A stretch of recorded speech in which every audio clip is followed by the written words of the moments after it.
Husband left me for a younger model. Now I'm engaged to his billionaire boss. Funny how life works out sometimes, isn't it? One minute you're sobbing into a pint of ice cream wondering how your marriage imploded, and the next you're wearing a diamond that requires its own zip code.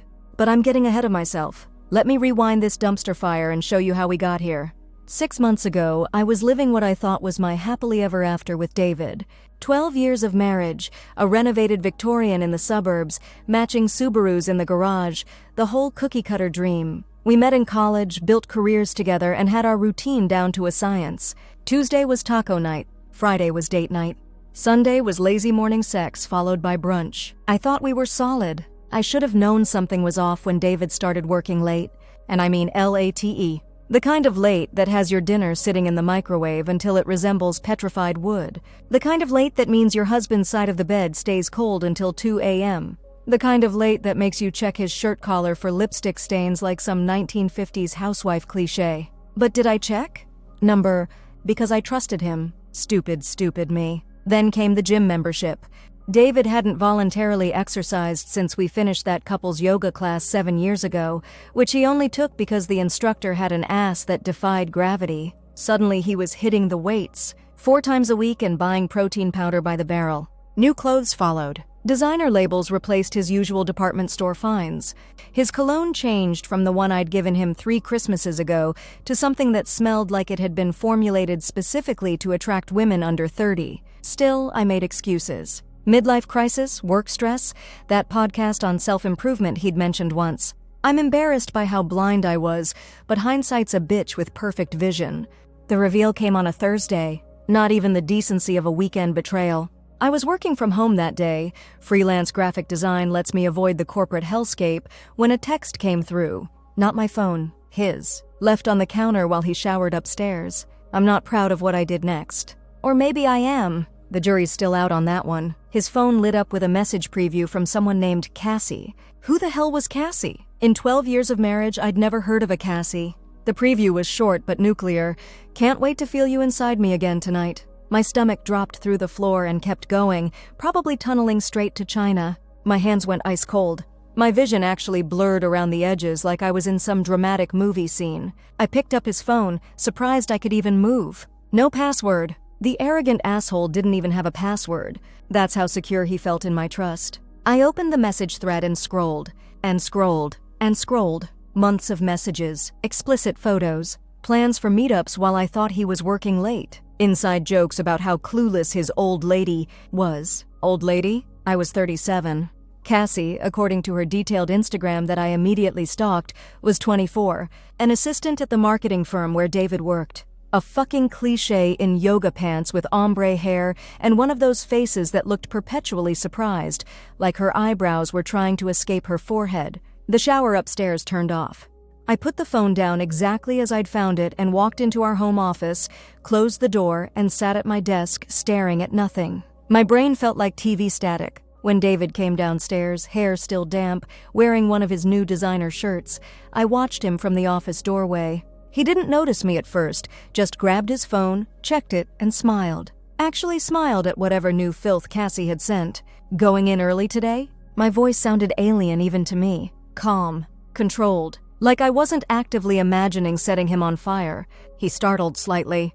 Yeah, big presentation for the Thompson account. The lie rolled off his tongue so smoothly it was clearly well practiced.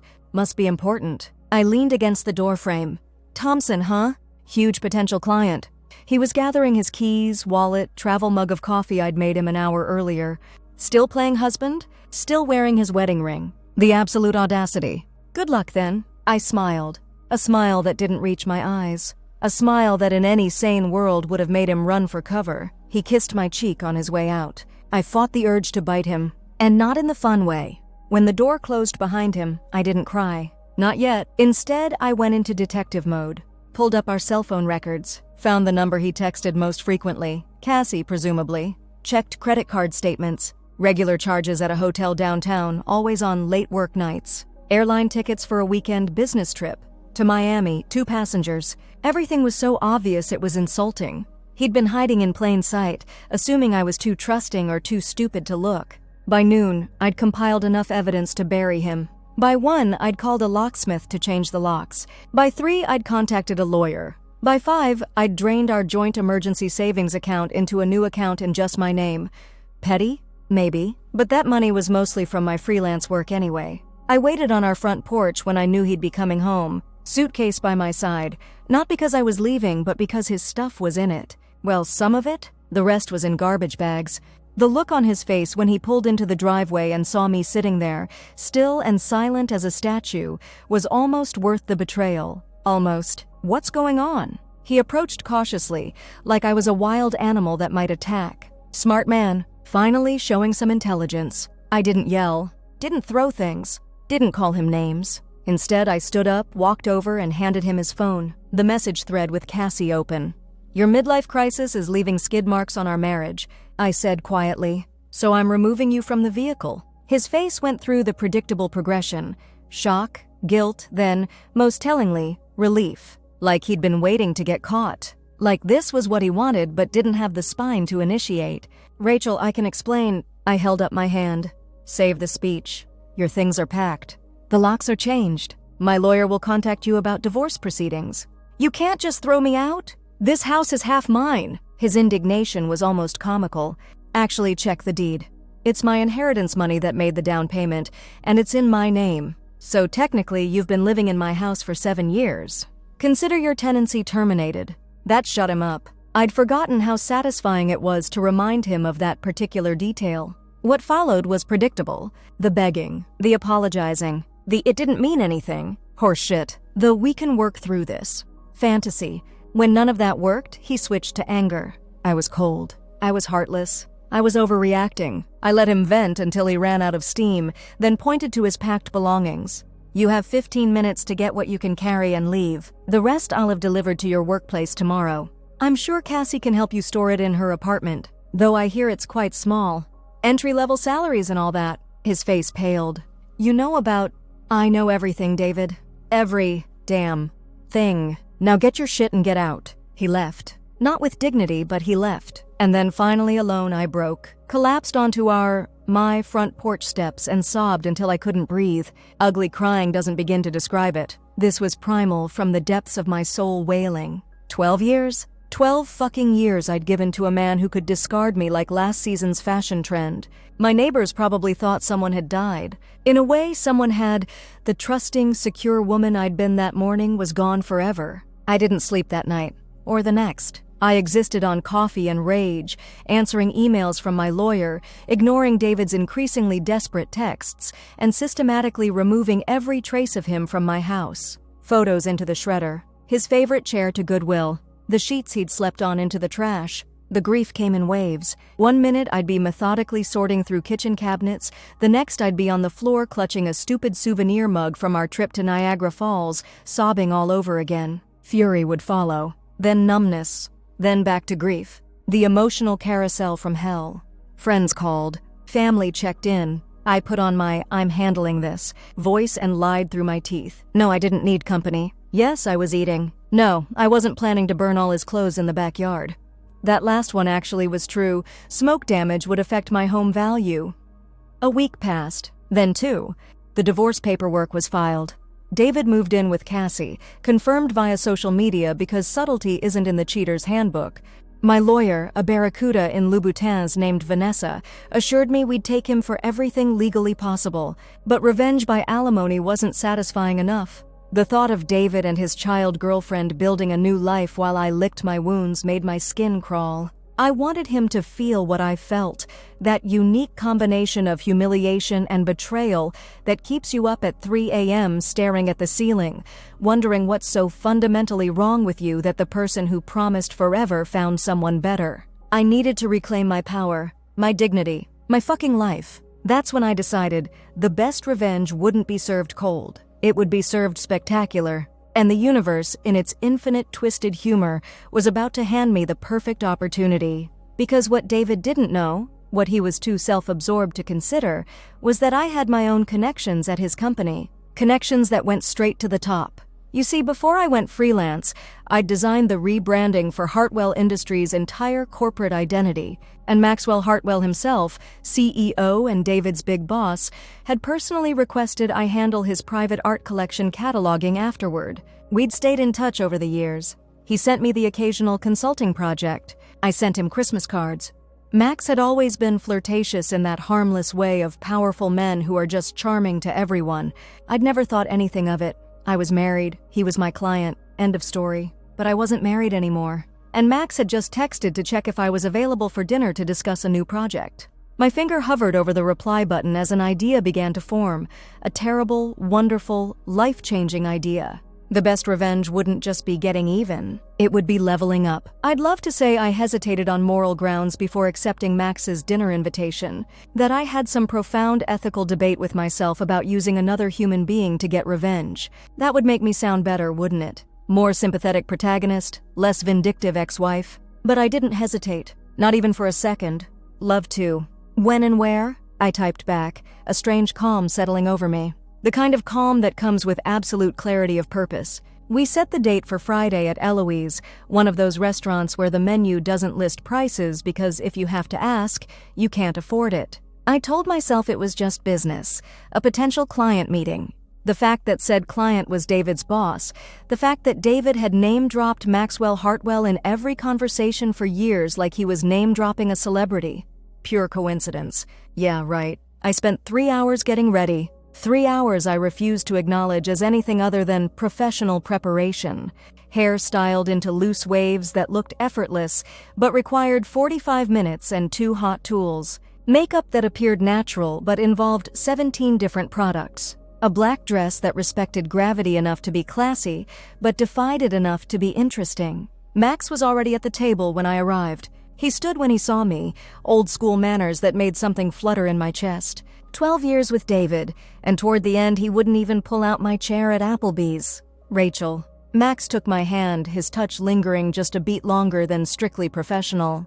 You look stunning. At 53, Maxwell Hartwell was what my grandmother would have called a proper silver fox. Salt and pepper hair that probably cost more to maintain than my car payment. Shoulders that filled out his tailored suit in a way that suggested regular gym visits with an actual purpose, not just to ogle 20-somethings in yoga pants. Eyes that crinkled at the corners when he smiled, and he smiled a lot that night. This isn't entirely about work, is it? I asked halfway through our appetizers, directness being my post-divorce superpower. His eyebrow arched. Would it be inappropriate if it weren't? I'm in the middle of a divorce. I know. Of course he knew. Everyone at Hartwell Industries probably knew by now. Office gossip travels faster than light. David is your employee, I pointed out, swirling my wine. A fact I'm acutely aware of. Something flickered across his face. Disapproval? Contempt? Though perhaps not for much longer. That got my attention. What does that mean? It means I have strict policies about company representatives embarrassing themselves and, by extension, my firm. David's situation ... has become somewhat of a spectacle. I leaned forward. Are you firing my husband because he cheated on me? Ex-husband, he corrected. And no, I'm considering terminating an employee whose judgment I no longer trust, for reasons that extend beyond his personal life. He paused, though I can't deny a certain personal investment in the situation. The look he gave me then was unmistakable. Interest, attraction, and something else, something that looked dangerously like genuine concern. Dangerous because it made my revenge plot suddenly feel complicated. I hadn't planned on actual feelings being involved, his or mine. We didn't discuss David again that night. Instead, we talked about art, travel, books, discovering a shared love of obscure mystery novels and Thai food so spicy it should come with a liability waiver. He was funny in a dry, understated way that made me laugh genuinely for the first time in months. By dessert, my cheeks hurt from smiling. When he walked me to my car, I prepared myself for the awkward end-of-date moment. Would he try to kiss me? Did I want him to? The lines between revenge and attraction were blurring in a way I hadn't anticipated. I'd like to see you again, Rachel, he said, his voice low and serious. But I want to be clear about something first. Here it comes, I thought. The catch. The weird kink. The secret wife in another state.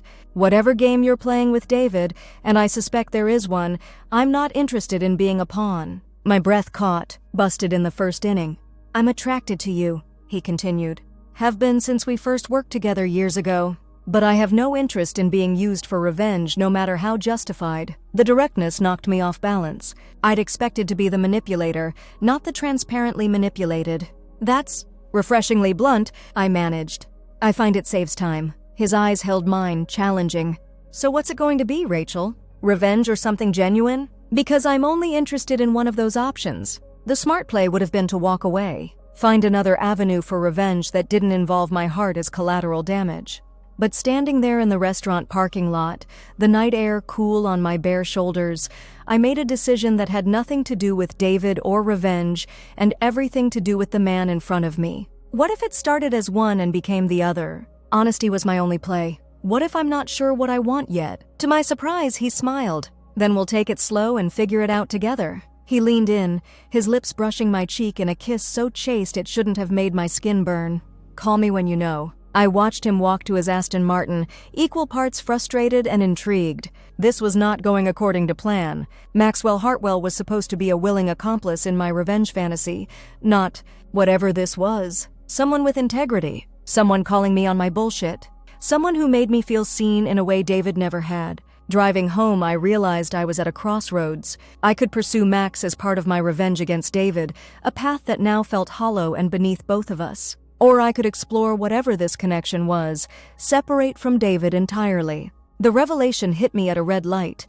True revenge wouldn't be using Max to hurt David. True revenge would be moving on so completely that David became irrelevant. That night I couldn't sleep. My mind replayed the evening on loop, the conversations, the laughter, the unexpected challenge at the end. Around 3 a.m., I reached for my phone and typed out a text to Max. I choose something genuine. But fair warning, I'm still figuring out who I am post-David. It might get messy. His reply came immediately, like he'd been awake too. I've never been afraid of mess. Dinner tomorrow? And just like that, I had a second date with Maxwell Hartwell. What followed was nothing like I expected. Instead of a whirlwind romance designed to make David jealous, Max and I moved deliberately. Dinner dates turned into long walks through the city, museum visits, cooking classes where I discovered he was hilariously bad at following recipes, but somehow produced edible results anyway. How's the revenge going? My friend Tara asked over coffee 3 weeks in. She was the only one I'd confided in about my original plan. It's not about that anymore. The admission felt both freeing and frightening. You actually like the guy? Her eyebrows shot up. Like for real? Is that so hard to believe? I stirred my latte defensively. Honey, a month ago you were plotting to use him like a human hand grenade to blow up your ex's life. Forgive me for being surprised at the plot twist. Put that way, it did sound ridiculous. But something was happening to me, like layers of hurt and anger were slowly peeling away, revealing a woman I barely recognized. Someone who laughed more freely. Who had opinions about wine pairings and contemporary art? Who could discuss business strategy with Maxwell's colleagues without feeling out of place? It was during the 4th week that I realized I hadn't thought about David in days. He'd filed a counter-petition in our divorce, making things messier than necessary. Typical David, never missing an opportunity to be difficult. But even that news didn't send me into the emotional tailspin it would have before. Then came the corporate gala. Maxwell had mentioned it casually, like it wasn't a big deal that he was inviting me to an event where David would definitely be present, with Cassie, as a couple. You don't have to go, Max said, watching my face process this information. But I'd like you there, as my date. Officially. Is this your subtle way of making our relationship public? I asked, trying to ignore the flutter in my stomach at the word relationship. There's nothing subtle about it. His smile had that confident edge that still made my knees weak. I'm tired of corporate rumors and speculation. I want everyone to know exactly where I stand. He took my hand.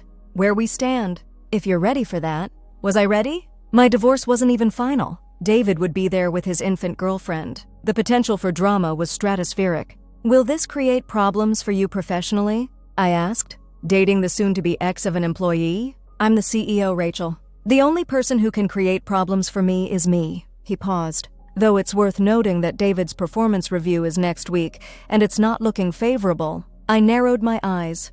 Are you firing him because of us? I'm considering terminating an employee who's missed deadlines, alienated clients, and generally been phoning it in for months. The fact that he's an adulterous ass who hurt someone I care about is... He pretended to weigh the words. Let's call it an aggravating factor. I should have protested. Should have insisted he separate personal from professional. Instead, I felt a vindictive thrill shoot through me. Max wasn't doing this for revenge. He was doing it because David genuinely sucked at his job. The fact that firing him would deliver a cosmic justice boner was just a bonus. I'd be honored to be your date, I said finally. But I'm going to need a dress that makes me look like I've been drinking from the fountain of youth and bathing in liquid money. I know just the boutique, he replied, not missing a beat. The dress we found cost more than my first car, black, with strategic cutouts that showed just enough skin to be interesting without veering into trying too hard territory. When I stepped out of the fitting room, Max's expression was worth every penny. Should I even bother with the gala? He asked, his voice rough. We could just go back to my place now. Heat rushed to my face. We hadn't slept together yet, a mutual decision to take things slow. But moments like this tested my resolve. Patience, Mr. Hartwell, I said, turning to check the back view in the mirror. Good things come to those who wait. I've been told I'm very good at waiting. His eyes met mine in the mirror, a promise that made my mouth go dry, but also very good at making the wait worthwhile. The night of the gala arrived with a flurry of nervous energy. My hands shook as I applied my makeup. This wasn't about revenge anymore, or at least not entirely. This was about stepping into a new chapter of my life, with Max, in public, where David would see us together. David, who according to Tara's corporate spy network, her cousin worked in accounting at Hartwell, was on thin professional ice. David, who'd been flaunting Cassie around the office like she was a trophy he'd won, rather than a human being who'd helped him blow up his marriage. Max arrived to pick me up in a town car with a driver, because of course he did. When I opened my front door, the look on his face made 6 weeks of emotional recovery and 12 years of marriage worth it. You are extraordinary, he said simply. He looked pretty damn extraordinary himself in a tux that had definitely never seen the inside of a rental shop. Silver cufflinks winked at his wrists. His cologne wrapped around me as he helped me with my wrap, something woody and expensive that I'd come to associate with security, with being cherished. Ready to make an entrance? He asked, offering his arm. I took a deep breath, ready to make them all sorry they ever underestimated me. The gala was held at the Riverside Hotel's grand ballroom, all crystal chandeliers and champagne fountains. The kind of event where the wealthy and powerful of our city converged to congratulate themselves on being wealthy and powerful while writing tax-deductible checks to charity. Entering on Max's arm felt like stepping into an alternate reality. People who'd never given me a second glance during corporate events with David suddenly found me fascinating. Executives who'd called me David's wife for years now greeted me by name. Amazing what dating the CEO will do for your memorability. Maxwell, Rachel, a woman in a red dress approached, air-kissing Max's cheeks. I didn't realize you two were acquainted. The emphasis on that last word made it clear she suspected we were more than professionally connected. Very well acquainted, Max replied smoothly, his hand resting possessively on my lower back. In fact, Rachel has agreed to be my date for the governor's ball next month as well. This was news to me, but I smiled as if we'd discussed it thoroughly. The woman's eyes widened fractionally before she composed herself. How lovely. You know, I always thought you two would make a striking couple. Liar. She'd never noticed my existence before, but I nodded graciously and sipped my champagne, playing the role of the CEO's confident date like I was born to it. We made our way through the crowd, stopping for brief conversations, accepting congratulations from board members who seemed genuinely pleased to see Max with someone. I caught whispers behind cocktail napkins, saw the way information traveled through the room in real time. By the time we reached the bar, everyone knew Maxwell Hartwell and Rachel Chambers were officially an item. I was scanning the room for David, not because I wanted to see him, but because I wanted to be prepared when he found us instead. The physical impact of seeing him after 2 months was less devastating than I'd feared. He looked smaller somehow, less significant. Max. David's smile was strained as he extended his hand. Great event, David. Max's tone was professional but cool as they shook hands. I trust you're enjoying yourself? David's eyes flickered to me, then back to Max. Absolutely. He cleared his throat. Rachel, you look, well, amazing is the word you're looking for, Max corrected, his arm sliding around my waist. But well also applies. Rachel is doing extraordinarily well these days. The territorial display should have annoyed me. Instead, it felt like a shield, Max positioning himself between me and potential hurt. I see you've been getting to know each other. David said, his attempt at casual so transparent it was almost pitiful. "Oh, we're well past the getting-to-know-you stage," I replied, leaning into Max's side. "Where's your date?" "Cassie, right? The office assistant?" "Junior marketing coordinator," David corrected stiffly. "Right. I always get confused about entry-level positions." I smiled sweetly. So many titles for basically the same job. David's jaw tightened. "She's getting us drinks." As if summoned by our conversation, Cassie appeared at David's side, clutching 2 glasses of white wine. Up close, she looked even younger, barely out of college, with that eager-to-please energy of someone who still believed office politics were a meritocracy. "Mr. Hartwell!" Her eyes widened as she recognized Max. "It's such an honor to meet you properly. David talks about you all the time." "Does he?" Max's smile didn't reach his eyes. "Funny, he rarely comes up in my conversations." Cassie's smile faltered. She glanced at me, confusion evident as she tried to place my face. "I'm sorry, are you—" "Rachel Chambers," I supplied. "David's wife." "Well, soon-to-be ex-wife?" The color drained from her face. "Oh, I didn't. I mean, I knew he was married before, but I didn't recognize you from the pictures." "Pictures? What pictures?" The thought that David had shown this girl photos of me, probably unflattering ones, made my stomach clench. "You look different in person," she continued, digging her grave deeper. "More vibrant." Max's hand tightened on my waist, a silent reminder that I wasn't alone in this excruciating moment. "Amazing what happiness will do for a woman's appearance," he said smoothly. "Rachel absolutely glows these days." David's expression darkened. "We should circulate," he said to Cassie, practically dragging her away. "Max, Rachel." We watched them retreat, David's back rigid with anger or embarrassment or both. "Well," I exhaled shakily. "That was the first test," Max finished. "And you passed brilliantly." He turned me to face him. "You didn't crumble. You didn't rage. You stood your ground with grace." "I wanted to dump my drink on his head," I admitted. "The fact that you didn't is what makes you the better person." He brushed a strand of hair from my face, though I would have completely supported that choice as well. I laughed, tension draining from my shoulders. "This is surreal. 2 months ago, I was crying on my kitchen floor, and now I'm at a gala with the most eligible bachelor in the city, making my ex-husband squirm." "Is that all this is?" Max asked, suddenly serious. "Making him squirm?" The question deserved an honest answer. I took a moment, searching my feelings. "No," I said finally. "That's just a satisfying side effect." I met his gaze directly. "I'm here because there's nowhere else I'd rather be. And no one else I'd rather be with." The smile that spread across his face made my heart skip. "Good answer, Mrs. Chambers." He glanced around the crowded ballroom, then back to me. "What would you say to making an early exit? I have a bottle of ridiculously expensive scotch at my penthouse and a balcony with a view that makes even cynics believe in magic." I considered, feeling the weight of the moment. This wasn't just about leaving a party. This was about taking the next step with Max, about finally turning the page completely on my life with David.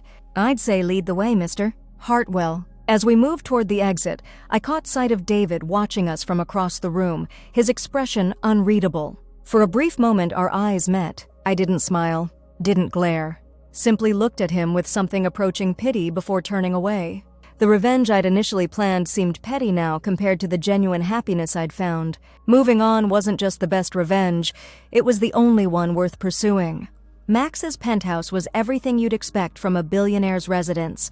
Minimalist luxury with floor-to-ceiling windows offering a panoramic view of the city. But I barely noticed the marble countertops or the original artwork. All I could focus on was Max, his bow tie undone, pouring amber liquid into crystal glasses.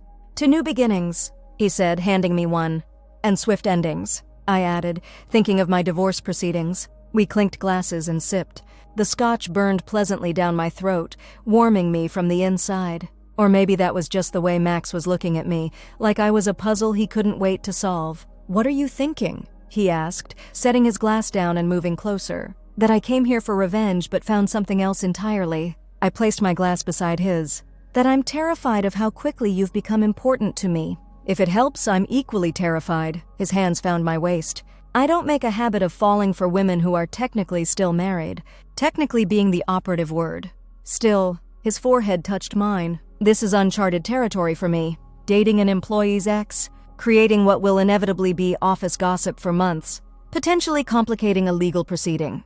Having second thoughts? I whispered, suddenly afraid he might be backing away. Not a single one. His lips brushed mine, tentative at first, then with growing confidence as I responded. My only thought right now is how much I want you, and how long I've been waiting to show you exactly what that means. The kiss deepened, his hands threading through my hair, cradling my head like I was precious, breakable, like I mattered. I pressed closer, feeling the solid warmth of him against me, a stark contrast to the hollow emptiness I'd lived with for months. When we finally broke apart, breathless, I knew two things with absolute certainty. I was falling in love with Maxwell Hartwell, and David was about to learn that losing me was the biggest mistake of his life. Have you ever watched someone's life implode in slow motion while yours simultaneously soars to heights you never imagined? It's a strange sensation, like witnessing parallel universes unfold in real time, one track spiraling downward, the other rocketing up. And you're just standing there in the middle, trying not to feel too smug about the cosmic justice of it all. But I'm getting ahead of myself. Let me back up. The morning after the gala, I woke up in Max's penthouse. Sunlight streamed through walls of windows, illuminating a bedroom bigger than my first apartment. For a moment, I was disoriented, the unfamiliar weight of high thread count sheets, the absence of my usual alarm, the warm presence of a body beside me. Max was still asleep, one arm draped possessively across my waist. I studied his face. Relaxed in sleep, he looked younger, the lines of responsibility temporarily erased. A surge of something dangerously close to love tightened my chest. This wasn't part of the plan. None of this was part of the plan. I'd intended to use Max as a walking, talking revenge prop. Date the boss to spite the cheating husband. Simple, satisfying, symmetrical. But somewhere between his quiet confidence and genuine interest in my thoughts, between his respectful pace and the way he touched me like I was precious rather than convenient, I'd developed actual feelings. Deep, scary, too-soon feelings. His eyes opened, catching me mid-stare. "Morning, beautiful," he murmured, voice rough with sleep. "Regrets?" I considered the question honestly, only that we didn't do this sooner. His smile in response was worth every second of heartbreak that had led me here. Over breakfast, which his housekeeper tactfully prepared before making herself scarce, Max outlined what would happen next at Hartwell Industries. "David's performance review is Monday," he said, spreading jam on toast with surgical precision. "Based on documented issues over the past quarter, I'll be placing him on probation." "So you're not firing him outright?" I was surprised, having assumed Max would drop the axe immediately. "I'm giving him just enough rope to hang himself," Max explained. "If I fire him now, it could look personal, vindictive. But if he's on probation and fails to improve," I began to understand. "Then it's entirely his own doing." Max's smile had a predatory edge that probably should have concerned me, but instead sent a thrill down my spine, particularly since Cassie submitted her 2 weeks' notice yesterday. I nearly choked on my coffee. She's leaving him? Not romantically as far as I know. But professionally, yes. Max looked entirely too pleased with himself. I may have mentioned to her that the Tokyo office is looking for junior marketing talent and that international experience would fast-track her career. You offered her a promotion to get her away from David. I was impressed by the elegant manipulation. I offered a promising young employee a growth opportunity. He shrugged. The fact that it removes her from a potentially compromising situation with her direct superior is simply good management. "You're terrifying," I said admiringly. "I prefer strategic." He raised his coffee cup in a mock toast. "Besides, she genuinely is talented, just making catastrophically poor personal choices." "Speaking from experience?" I raised an eyebrow. "Experience is speaking through me," he corrected. "I was David once, the ambitious up-and-comer who thought the rules didn't apply, who confused conquest with achievement. This was news. You cheated on someone?" "My first wife." His expression turned somber. 20 years ago, I was working 80-hour weeks, drunk on early success, and convinced I was entitled to whatever and whoever I wanted. What happened? She left me for my business partner. His laugh held no humor. Cosmic justice, as they say. Best thing that ever happened to me, though I didn't see it that way at the time. It forced me to confront who I was becoming. He reached across the table, taking my hand. David hasn't had that moment yet, but he will. The intensity in his eyes made me wonder if this entire situation, me, us, David's impending professional reckoning, wasn't some elaborate karmic balancing for Max's past sins. if I was a character in his redemption story rather than the protagonist of my own. But then he squeezed my hand and added, though to be clear, he's genuinely terrible at his job. That part's not personal. For the next 2 weeks, I existed in a strange limbo. By day, I worked on my growing freelance client list, including a major rebranding project Max had connected me with, after insisting on a formal portfolio review to ensure I was genuinely the best fit. By night, I alternated between my house and his penthouse, gradually leaving more of myself, a toothbrush, favorite tea, sketching supplies, at his place. Simultaneously, my divorce proceeded with all the grace of a drunken rhinoceros. David contested everything: the house, the savings, even custody of our elderly cat who'd always preferred me anyway. His lawyer sent increasingly hostile letters demanding financial disclosures, hinting at suspicious timing regarding my relationship with Max. He thinks I'm sleeping with you for money or influence. I told Max one evening as we cooked dinner together in his ridiculously over-equipped kitchen. Projection is a common defense mechanism, Max replied, deftly chopping vegetables. He traded you in for workplace advancement, so naturally he assumes your new relationship must have similar motivations. Did you just psychoanalyze my ex while making ratatouille? I bumped him with my hip. Multitasking is a core executive skill. He leaned over to kiss me, chef's knife still in hand. Besides, David's inability to conceive of someone wanting you for yourself rather than what you provide speaks volumes about his limitations, not yours. This casual confidence in my intrinsic worth was still disorienting after years with David, whose compliments always carried utilitarian undercurrents. You look pretty, which means I look good by association. You're so talented, which means you can design my company's materials for free. You're such a good cook, which means you'll continue serving my needs. Meanwhile, the Hartwell Industries rumor mill was working overtime. According to Tara's cousin in accounting, David's probation was common knowledge throughout the company. His client list had been redistributed, with only the smallest accounts left under his management. Cassie was already in Tokyo, her social media full of cherry blossoms and excitement about her international career advancement. Best of all, David had no idea I was still seeing Max. We'd been careful to keep our relationship private after the gala, appearing together only at events outside the business circle. As far as David knew, the gala had been a one-time revenge date, embarrassing but ultimately inconsequential. He was about to learn how wrong that assumption was. It happened on a Thursday, exactly 3 months after I'd discovered his affair. The final hearing for our divorce was scheduled for the following Monday. I'd agreed to a settlement slightly less favorable than I deserved simply to be done with him.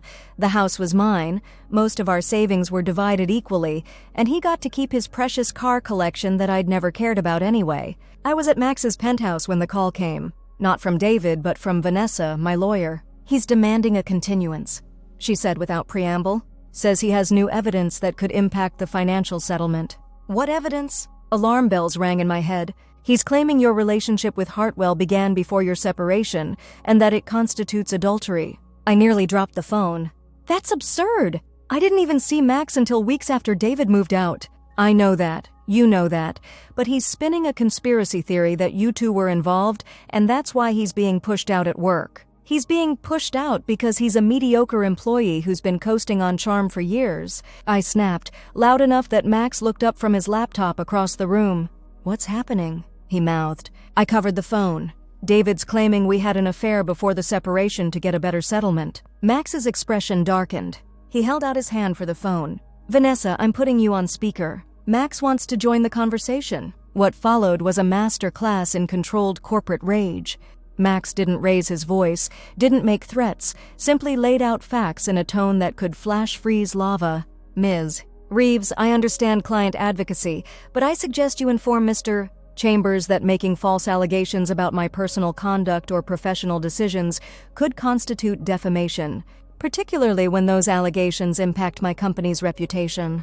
Furthermore, Hartwell Industries maintains extensive electronic records.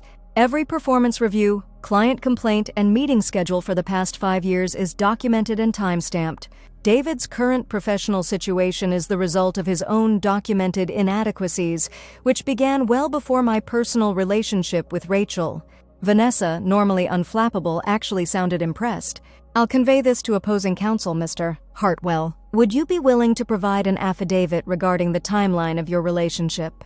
Absolutely. And I'll have my assistant forward the relevant performance documentation from David's file. Redacted for confidentiality, of course, but sufficient to establish the true chronology. After we hung up, I stared at Max with a mixture of awe and concern.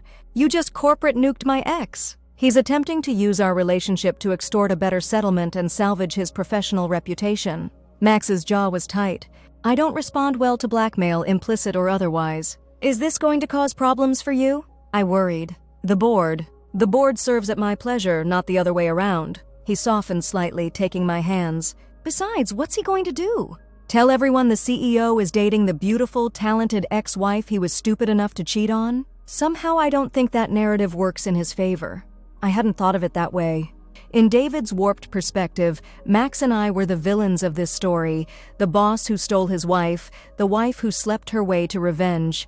But to everyone else, we were just two consenting adults who found each other after David had already blown up his marriage. You know what this means, though, I said, a plan forming. If he's already making accusations, there's no reason to keep hiding. What did you have in mind? Max's eyebrow arched in that way that still made my stomach flip. I think it's time we made things Instagram official. That night, I posted a photo of Max and me at sunset on his balcony, city lights glittering below us, his arm around my waist, my head on his shoulder. Simple caption, plot twist.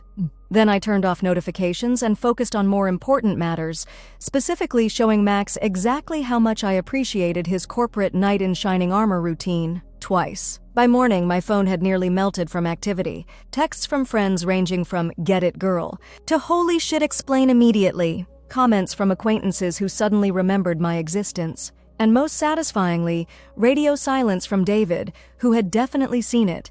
Instagram helpfully informed me he was among the first viewers. Vanessa called while I was making coffee. Whatever you did, it worked. She sounded smug. Opposing counsel called first thing. They're withdrawing the continuance request and accepting our original settlement terms. Relief flooded me. So we're still on for Monday? Barring acts of God or zombie apocalypse, you'll be legally divorced by noon. I did a little dance in Max's kitchen, nearly sloshing coffee onto his ridiculously expensive countertops. Thank you, Vanessa. For everything. Please. This was the most entertaining divorce I've handled in years. She paused. Though I feel professional obligation to advise against posting thirst traps with billionaires until after the ink is dry. Noted. I laughed. No more social media stunts until Monday afternoon. Max's arms encircled me from behind as I ended the call. Good news? The best. I turned in his embrace. David folded. Divorce proceeds as scheduled.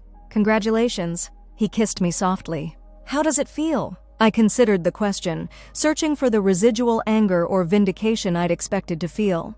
Instead, I found something closer to peaceful indifference. It feels like closing a book I've already forgotten the plot of, I admitted. Like I've moved so far beyond that story that it doesn't even register as mine anymore. Max studied me, something profound shifting in his expression. I have a meeting I can't reschedule today. But dinner tonight? To celebrate? Absolutely. Your place or mine? Mine. Wear something nice. He kissed me again, deeper this time. And pack an overnight bag? Something in his tone sent anticipatory shivers through me. Should I be concerned or excited? Definitely excited. His smile held secrets I couldn't wait to uncover. The workday crawled by, my mind constantly wandering to whatever Max had planned. By 6, I'd changed outfits 3 times, settling on a deep blue dress that made my eyes pop and hit at mid-thigh. Conservative enough for any restaurant, suggestive enough for whatever might follow. Max's driver collected me at 7, delivering me not to his penthouse but to the rooftop restaurant where we'd had our first real date months earlier.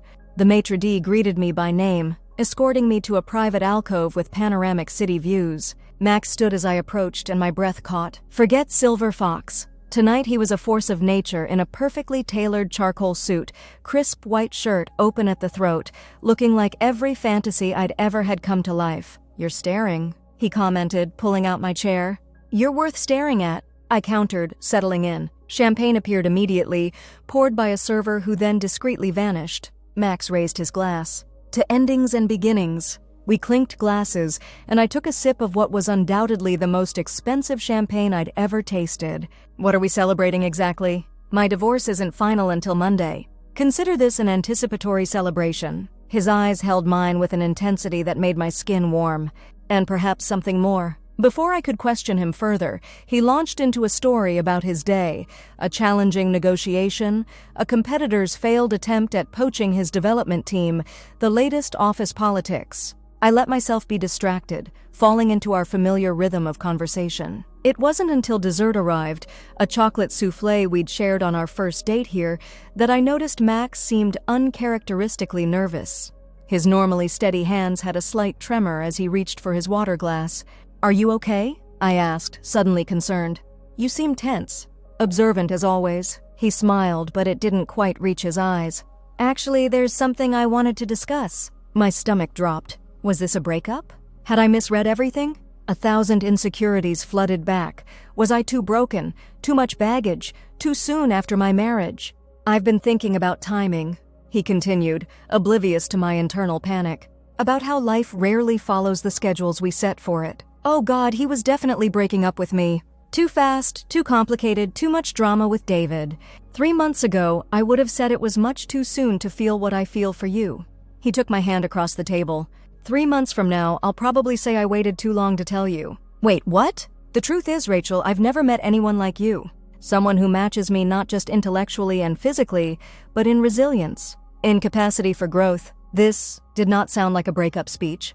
I've had relationships before, been married before, but I've never felt this certainty before, this bone-deep knowledge that you are exactly where I'm supposed to be. He reached into his jacket pocket and withdrew a small velvet box. "Holy fucking shit! I know Monday isn't just the end of your marriage," he said, voice roughening with emotion. "It's the beginning of your freedom, a freedom I have no right to ask you to compromise so soon." The box remained closed in his hand. "Not quite a proposal yet." "So this isn't a proposal?" "Not exactly." He slid the box across the table to me. "Consider it a promise, a declaration of intent." My hands trembled as I opened it, revealing a stunning emerald-cut diamond solitaire that probably cost more than my house. "When you're ready, truly ready, I want to marry you, Rachel. Whether that's next month or next year, I'll be here, waiting." He squeezed my hand. "No pressure, no timeline, just my heart, yours for the taking whenever you choose to claim it." Tears blurred my vision. This beautiful, brilliant man had managed to find the perfect middle ground, a commitment without pressure, a promise without demands, acknowledging both his feelings and my need for space after 12 years of marriage.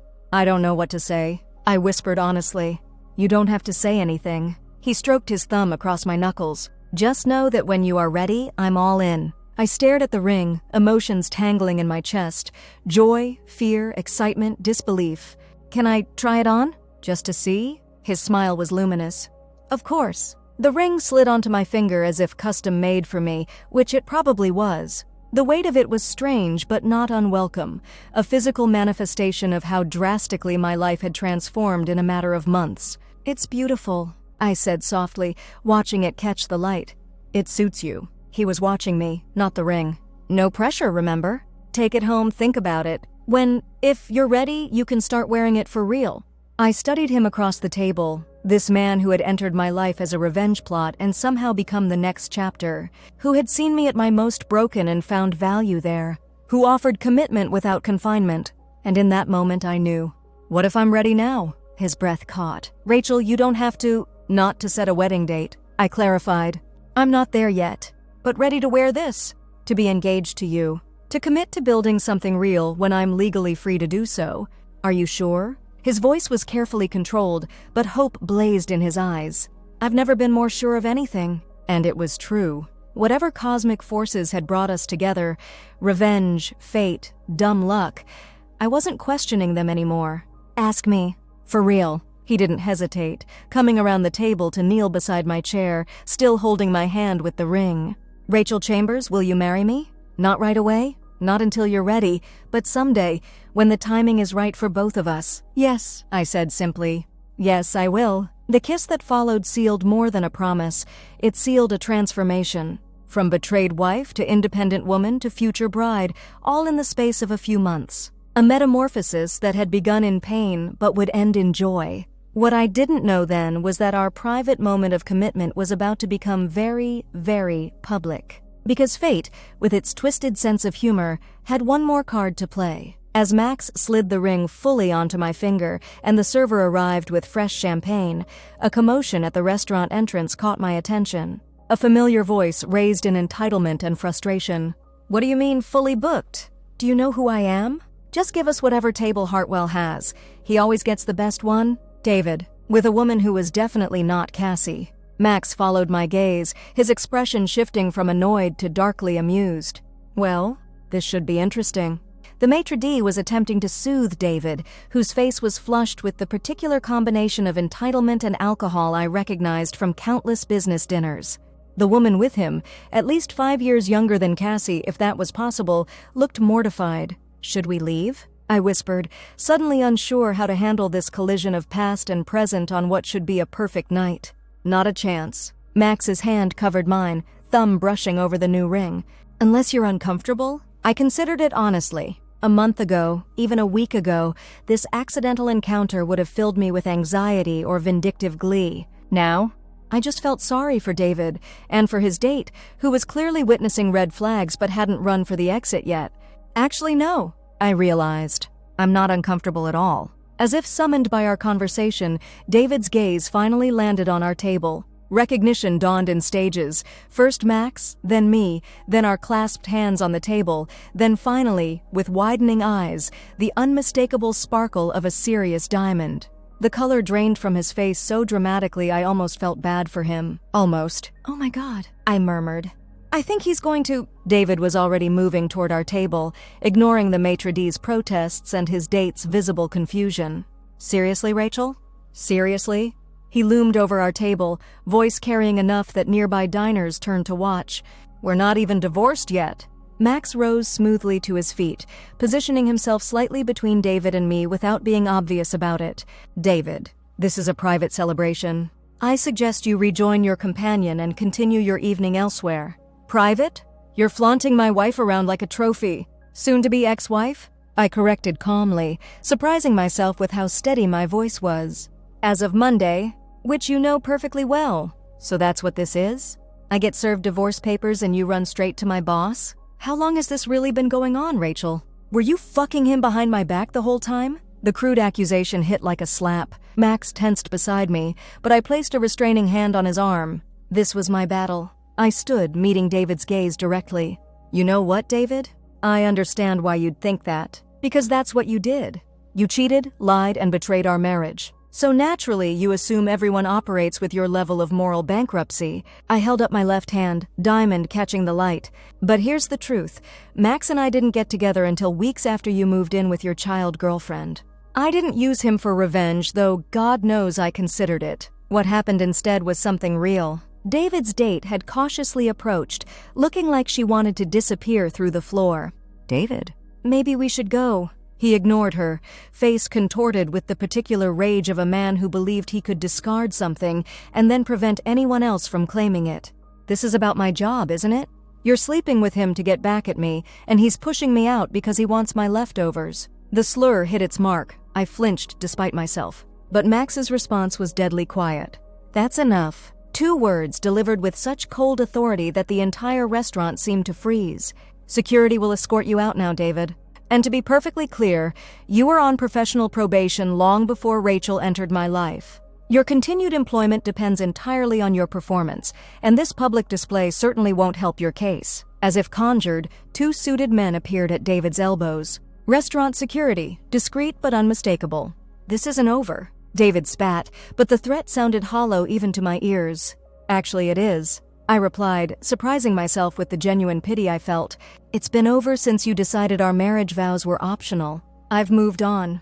I suggest you do the same." I turned to his visibly uncomfortable date. "And honey? Run.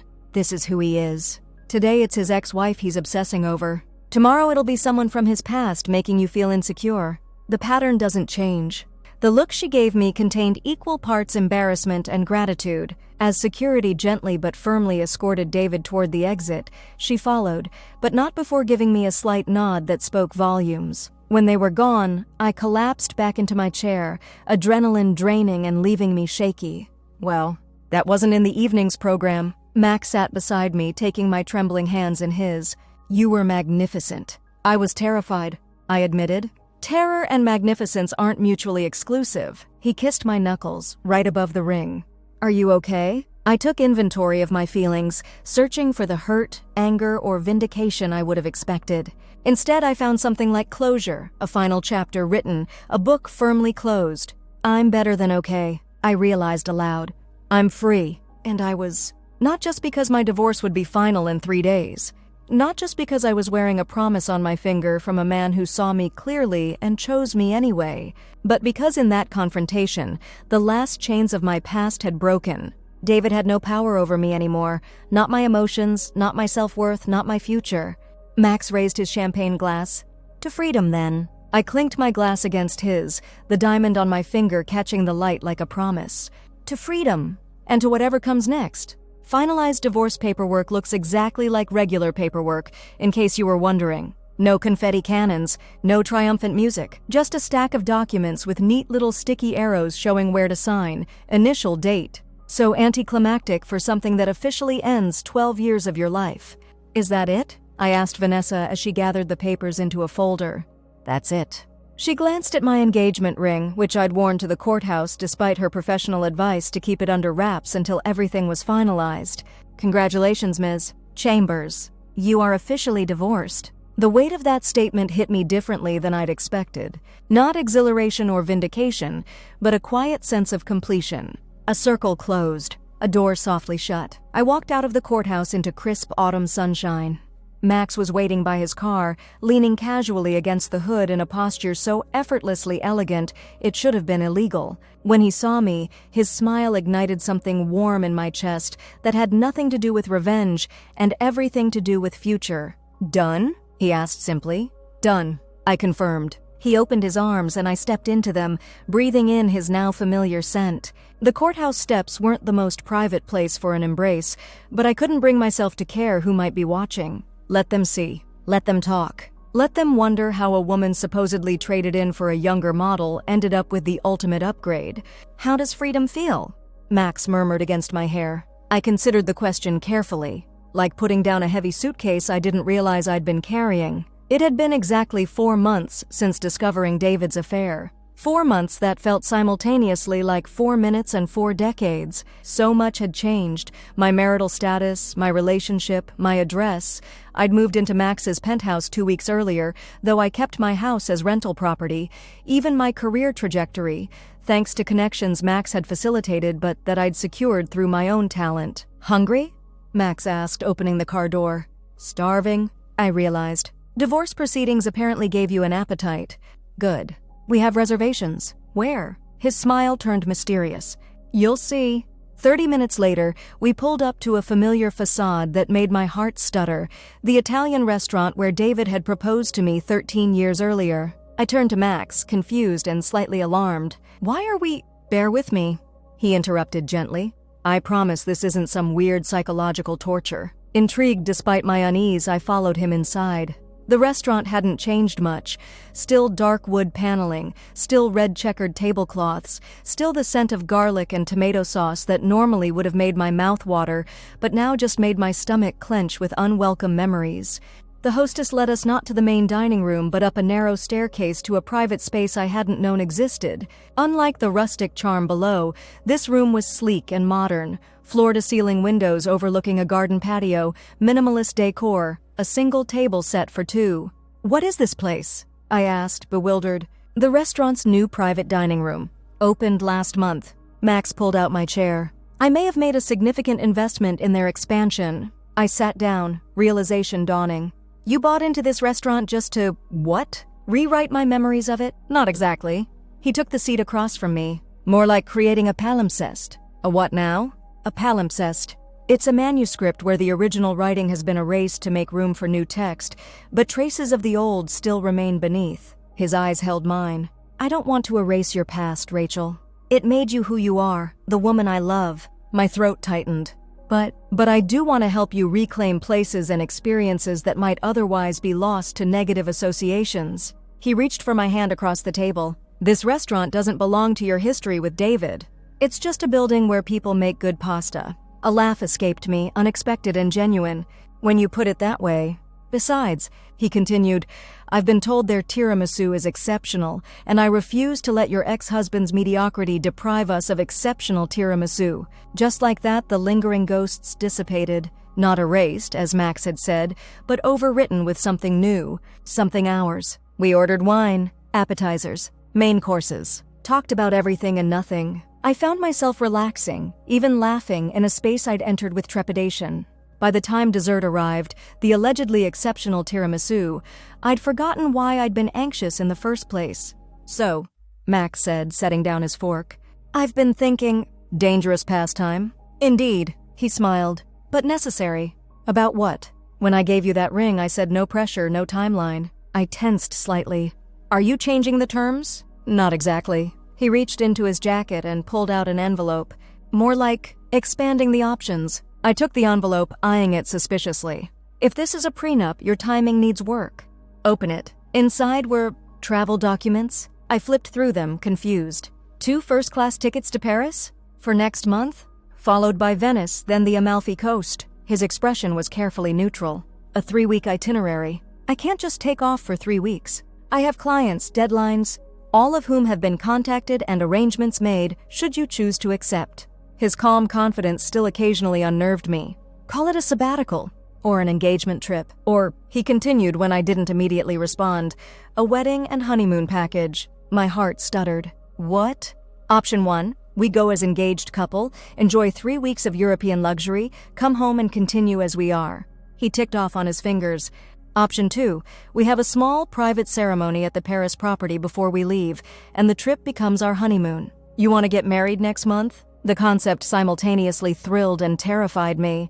I want whatever makes you happy. He reached for my hand again. If that's becoming my wife sooner rather than later, I'm all for it. If it's a longer engagement, I'm equally content. This is your version of no pressure? I arched an eyebrow. This is my version of giving you control. His thumb traced circles on my palm. David took your choices away. I'm multiplying them. And there it was. The fundamental difference between the man I'd left and the man I'd found. One saw me as a possession to discard when convenient. The other saw me as a partner whose agency mattered. What would you prefer? I asked, genuinely curious. Honestly? His smile turned slightly mischievous. I'd marry you tonight at City Hall if you were game. I'd marry you next year if that's what you needed. I'd marry you in ridiculous matching sweaters at a drive-through chapel in Vegas. The point is the marriage, Rachel, not the wedding. Something settled in my chest. Certainty, solid and warm. Paris, I said simply. His eyebrows rose. Just to clarify, Paris as a destination or Paris as a wedding location? Both. The smile that spread across his face was worth every moment of heartbreak that had led me here. You sure? Completely. And I was, why wait? Life's too short to postpone happiness out of some arbitrary sense of proper timing.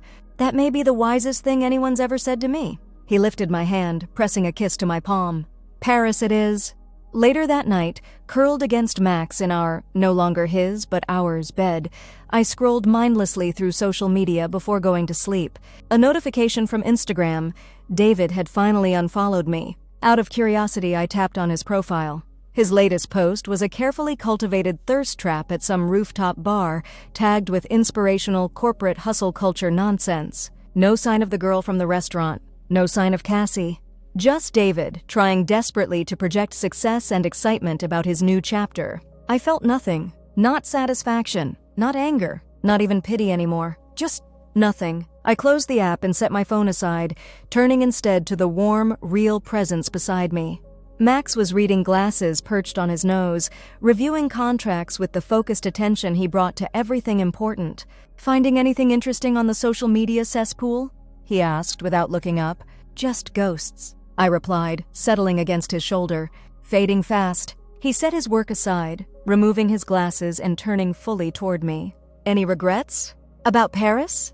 Not a single one. I traced the line of his jaw, still sometimes amazed that this was my reality now. Though fair warning, my mother will never forgive us for eloping. Already handled. His smug smile should have been annoying, but somehow wasn't. She's meeting us there, along with my sister and your brother. You thought of everything. I try. He kissed me softly. Though I did fail to anticipate how much paperwork is involved in changing the deed to this place to include your name. I pulled back, startled. You're adding me to your property? Our property, he corrected. All of them. The penthouse, the Paris apartment, the place in Aspen you haven't seen yet. Max. Words failed me. What's mine is yours. He shrugged like it was the simplest thing in the world. Legally, financially, emotionally, isn't that what marriage is supposed to be? In that moment, I understood something I'd never fully grasped during 12 years with David. True love isn't about possession. It's about amplification. The right partner doesn't diminish you to make themselves feel bigger. They elevate you both. Come here, I whispered, tugging him closer. Sometimes the best revenge isn't getting even. It's getting better. Better life. Better love. Better self. David had left me for a younger model. But I'd traded up for the real thing, an authentic partnership with someone who saw my value and raised it, who recognized that a woman scorned isn't broken. She's dangerous, powerful, unstoppable, and most importantly, worth choosing first.